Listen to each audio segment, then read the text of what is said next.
Hello, I'm Dr. Nicholas Cohen, and I'm here to share with you a top 10 list of tips for people with migraine headaches. Tip number 1, understanding what is a migraine. A migraine is an extremely common headache. It's estimated that about 13% of the population suffers from migraine headaches.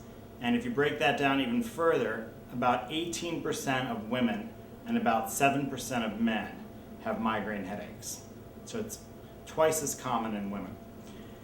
It's a severe headache, and you usually get nausea when you have the headache. The headache often occurs on one side of the head, and people often describe it as a throbbing sensation. People are often sensitive to sound and to light when they get their headache. The headache is usually worse when they're active, and better if they can lie down in a dark, quiet room. Often, people with migraines have other family members with migraine because it is an inherited condition. Tip number 2 is if you think you might have a migraine or another kind of headache, keep a headache diary for enough time to get about 2 of your headache episodes. So maybe 2 weeks if you get your headaches once a week, or more than that if you don't get your headaches as frequently. When you keep a headache diary, it's important to mark down the time it starts and the time it stops. Describe the headache you're having and make note of any foods or any changes in your life that came before the headache. Maybe you were a woman and you were just about to have your period. Maybe you didn't sleep well for the past week because you're studying for an exam. Maybe you had a lot of extra caffeine. Maybe you're under a lot of stress. There are many different triggers that can cause people to have migraines. So using your headache diary, look at what you ate and look at what was going on in your life before your headache started to be able to get a better idea of the triggers for your headache. Furthermore, in your headache log, in addition to describing when it started and stopped and describing what went on, describe anything you may have done that made the headache better. And describe anything you may have done that made the headache worse, including treatments you may have taken over the counter. This is great information for you to bring with you to your doctor. Tip number 3 is to see your doctor. Whenever you have a headache, especially a severe headache, it's important to make sure that there isn't something more serious going on behind the headache that you're having. So it's important for you to see a doctor just to make sure that these are migraines and not something else. Your doctor will do a physical exam, including a neurologic exam. Migraine headache should not cause you to have any problems in your neurologic exam. If you do have problems in your neurologic exam, your doctor may need to refer you to get a CAT scan of your head to further evaluate. Also, other reasons that you may get a CAT scan or further imaging, besides having an abnormal physical exam, would be if you're immunocompromised, like you're taking steroids, or if you have some sort of immune deficiency disorder. These can all lead to more serious processes like a brain infection, which your doctor will want to be sure is not going on with you. Tip number 4. So I've described generally what migraine is and to keep a diary before you see your doctor, to give your doctor important information and to give yourself important information. Tip number 3 was to see your doctor. The remaining tips are for actual treatment and preventive measures that you can take for your migraines. The first tip is physical exercise. So it's important for all adults to engage in regular physical activity, and the recommendations are at least 30 minutes a day on most, if not all days during the week. What I do is I make sure that I walk at least 30 minutes every day of the week. And you don't have to get all of your exercise in at once. You could do 15 minutes in the morning or 15 minutes in the afternoon, or the whole half hour on your lunch break. If you are obese, which is a body mass index greater than 30, then the recommendation is that you exercise for at least an hour a day on most, if not all days. And again, walking is a great way of getting in your exercise. And you don't have to go to a gym or pay any money to walk. If you live in a cold climate, you could walk in the mall, for example. So tip number 4 was physical exercise. Physical exercise is important for migraines, not only because it's generally good for your health, but because people who are stressed stress tends to be a trigger for migraines, and physical exercise has been proven to reduce stress. Tip number 5 is regular sleep. Migraines are often caused by fatigue or sleep disturbances. It is important, whether or not you have migraines, to make sure that you go to bed at the same time every night and wake up at the same time every morning. This even applies to weekends. Having a regular sleep schedule helps prevent migraines and generally is better for your health than going to bed at different times and waking up at different times throughout the week. Tip number 6 is to control your blood pressure. Controlling your blood pressure actually has been shown to reduce the number of headaches that people have when they have high hypertension or high blood pressure. This applies to migraines, and it applies to other types of headaches like tension headaches. If you have high blood pressure, it's very important for you to be well controlled by taking medications and doing the other lifestyle changes that are recommended for people with high blood pressure. Preventing migraines is just another reason to control your blood pressure. There are many benefits to controlling your blood pressure, especially reducing your risks of heart attack and stroke. Tip number 7 is eliminate food triggers.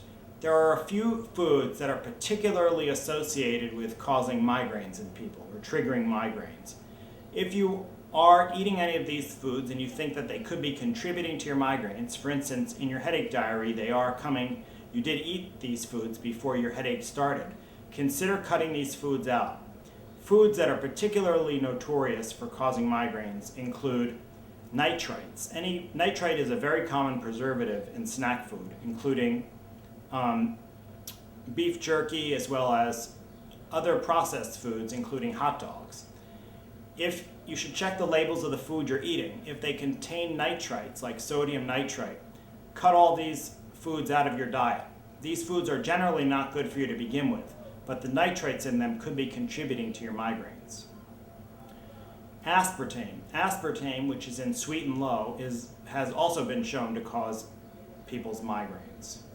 Wine is another potential cause of migraines in people.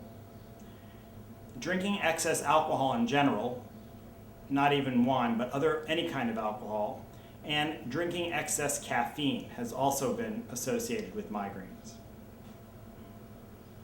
Tip number 8 is treatment for acute migraines.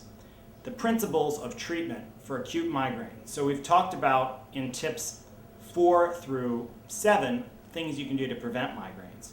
Now lifestyle changes you can do to prevent migraines. Now we're going to talk about what to do if those don't work and you actually get a migraine. It's important to, when you're taking a medication for a migraine, acute attack of a migraine, to take it as soon as possible when your migraine starts. It's more effective that way. It's also important to know that once you do treat a migraine with an acute treatment like this, it should not become a regular thing.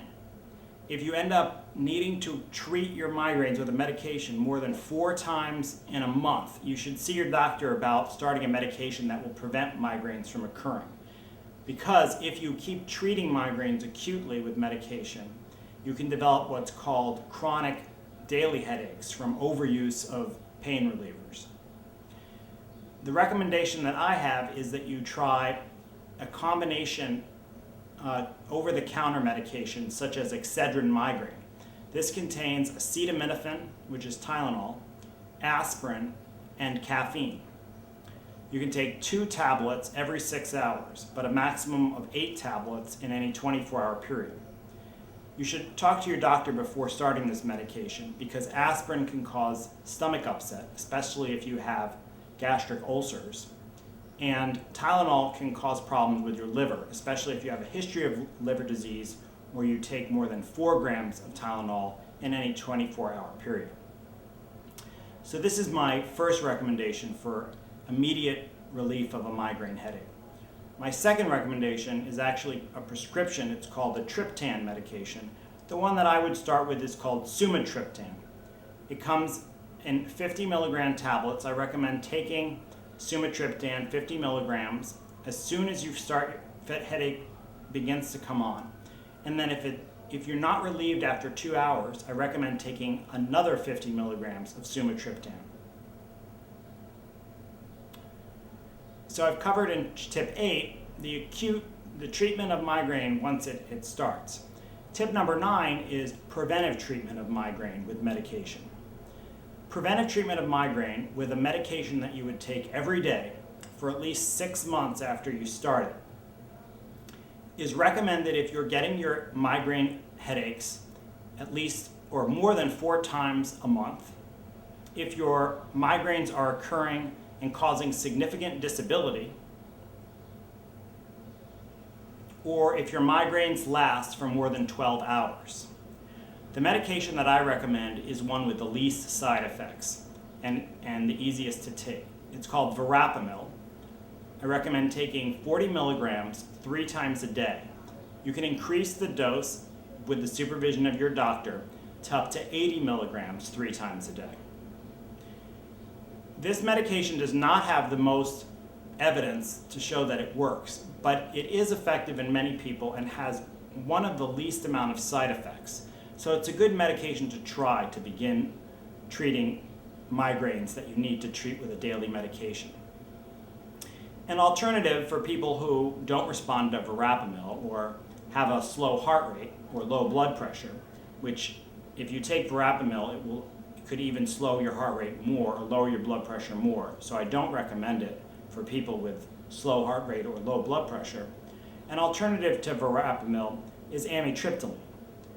I recommend amitriptyline at bedtime because it tends to cause people to be tired. And so it can help you sleep if you're having trouble sleeping. I recommend amitriptyline 10 milligrams at bedtime, and you can increase the dose to up to 75 milligrams at bedtime.